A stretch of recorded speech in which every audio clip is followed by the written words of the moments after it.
আসসালামু আলাইকুম দর্শক। লটকন গাছের ফুলের পরিচর্যা। তো ফুল এখনো হয়তো অনেকে বুঝতেছেন না যে ফুল কই। এই যে যেগুলো দেখতেছেন কুড়ি কুড়ি দেখা যাইতেছে, এই সবগুলো কিন্তু ফুল। তো এরকম অবস্থায় লটকন গাছের ফুলের কি ধরনের পরিচর্যা করতে হবে এই সব বিষয়ে আপনাদেরকে একটা প্রাথমিক ধারণা দিব। এটা আমার নিজ হাতে লাগানো লটকন গাছ, 80 টাকা দিয়ে। এটা আমি টাঙ্গাইল বিএডিসির যে নার্সারি আছে ওইখান থেকে কিনে নিয়ে এসে লাগাইছিলাম। এটার মধ্যে গত 2 বছর লটকন ধরছিল, তারপরে যে একটা ডাল সামহাও ভেঙে গেছে। তো এইবার আবার লটকনের ফুল আসছে। ফুল মানে এত পরিমাণে ফুল বের হইতেছে মাশাল্লাহ, আমি দেখে আসলে অবাক হয়ে গেছি। আপনাদের অবস্থাটা দেখাইলে আপনারা অবাক হবেন।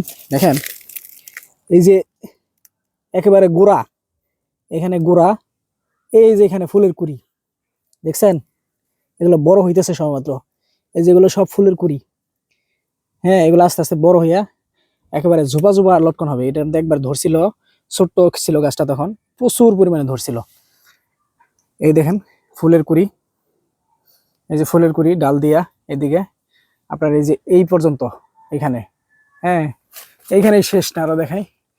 এই যে এদিক দিয়ে গেছে এই ডাল, এই ডাল, এই দেখেন ফুলের কুড়ি এখানে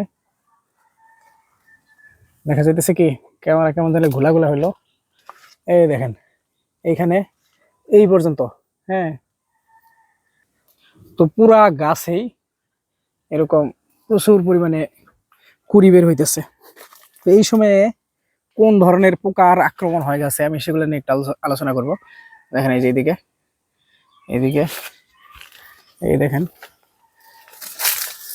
দেখেন এইখান পর্যন্ত, হ্যাঁ দেখেন এই যে এইখান পর্যন্ত, এইখান পর্যন্ত, এবং এই যে এই ডালগুলার এই পর্যন্ত। আমার গাছটা কিন্তু জাতটা কিন্তু ব্যাপক পরিমাণে ভালো।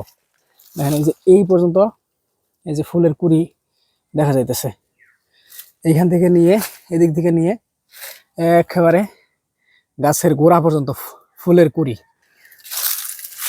আপনার এই জাতটা অনেক ভালো। যে এদিক দিয়ে মনে হয় বের হবে, যেখানে একটু উঁচা উঁচা দেখা যাইতেছে, হ্যাঁ এই যে একটা ফুলের কুড়ি, মানে চিকন চিকন ডালের মধ্যেও দেখেন এই যে এখানে ফুলের কুড়ি।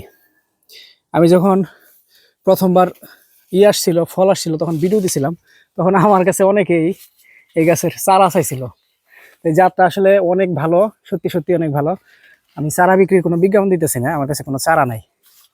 এই দেখেন, দেখেন কি অবস্থা, এই পর্যন্ত ফুলের কুড়ি। দেখেন এই ডালটা কত চিকন, এদিক দিয়া এদিক দিয়া এদিক দিয়া এদিক দিয়া যাইয়া এদিক দিয়ে যাইয়া একেবারে নিচে পর্যন্ত।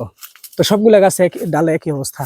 যে পাশে যে ডাল আছে এগুলোর এই চিকন চিকন ডালেও একই অবস্থা। দেখেন এই যে এখানে এগুলো একটু বড় হয়ে উঠছে, এই যে দিক দিয়ে হইতেছে, এটার এই সামনে এইখানেও আছে। মানে এবার প্রচুর ফলন হবে ইনশাল্লাহ। তো যেটা বলতে নিয়েছিলাম যে আপনাদের এই পর্যায়ে এসে যখন এরকম কুড়ি থাকে ফুলের, তখন হচ্ছে এগুলাতে কিসে আক্রমণ করে, মাকড়ের আক্রমণ হয়, এবং কিছু পাতা খেকো পোকা আছে, এরকম কচি কাণ্ড দেখলে সেগুলাই হচ্ছে আপনার এগুলা চাইটা চাইটা খাইয়ে ফেলে। আরেক ধরনের স্যাঙ্গা আছে, স্যাঙ্গা বলি আমরা, ওই স্যাঙ্গা এখানে আক্রমণ করে, সেগুলো হইতেছে এই কুড়িগুলা খায় নষ্ট করে। এজন্য এই মুহূর্তে আপনার হচ্ছে একটা ওই পোকার ওষুধ দিবেন। যে সাধারণ পোকার ওষুধ হিসেবে আপনারা এখানে রেলোথ্রিন ব্যবহার করতে পারেন, অথবা এসএমএক্স ব্যবহার করতে পারেন, আর হচ্ছে আপনারা মাকড় নাশক হিসেবে এখানে দিবেন সানমেকটিন অথবা ভার্টিম্যাক, দুইটার যে কোনো একটা। আর হচ্ছে আপনারা এখানে একটা ভালো মানের ছত্রাকনাশক ব্যবহার করতে পারেন। সেটা হতে পারে কম্পেনিয়ন অথবা ম্যানসার। ধরেন আমি একটা শিডিউল সাজাইলাম, দিলেন হচ্ছে আপনি রেলোথ্রিন, তারপরে দিলেন হচ্ছে কম্পেনিয়ন, তারপরে দিলেন হচ্ছে আপনি সানমেকটিন, এই তিনটা দিলেন একসাথে, তাহলে হচ্ছে এখানে এই পোকা টোকা এগুলা আসবে না ইনশাল্লাহ। দেখেন এই যে এটা কিন্তু সবেমাত্র বের হওয়া শুরু হয়েছে, হ্যাঁ বের হওয়া শুরু হয়েছে, এগুলো আরো বের হবে। আর আর বয়স মানে আর কিছুদিন যাওয়ার সাথে সাথে আরো বের হবে। এই যে দেখুন এই উঁচা উঁচা হয়ে আছে না, উঁচা উঁচা হয়ে আছে, এগুলো তো আরো বের হবে। এগুলা শুরুর দিকে বের হয়ে গেছে প্রথম প্রথম, এগুলো বড় হয়ে গেছে, আর যেগুলো এগুলো উঁচা উঁচা হইতেছে এগুলা, এই যেগুলা এগুলো আরো বের হবে। তো আপনারা এই ধরনের একটা ছত্রাকনাশক, একটা মাকড়নাশক, একটা কীটনাশক, 3 রকমের ওষুধ একসাথে স্প্রে করে দিবেন, তাহলে আপনাদের লটকন গাছে ভালো রকমের ফলন হবে ইনশাল্লাহ। এখন শীতকাল, গাছের পাতা টাতা ঝরে গেছে, এটা একটা সাধারণ বিষয়। নতুন করে আবার কুশি আসতেছে। তো এখানকার জায়গাটা বেশ উর্বর এবং এটা পানির কাছে, ওই পাশ দিয়ে মোটরের ড্রেন আছে, ভালো মতো পানি পায়। তো আশা করতেছি যে এবার অনেক ভালো ফলন হবে ইনশাল্লাহ। ছোট্ট গাছ যদিও, তারপরে ভালো ফলন হবে ইনশাল্লাহ। এটা আমাদের চায়না 3 লেচু গাছ। এটাতে যত্ন করলে লিচু আসে, যত্ন না করলে লিচু আসে না, হে একটা অবস্থা। তো আল্লাহ হাফেজ।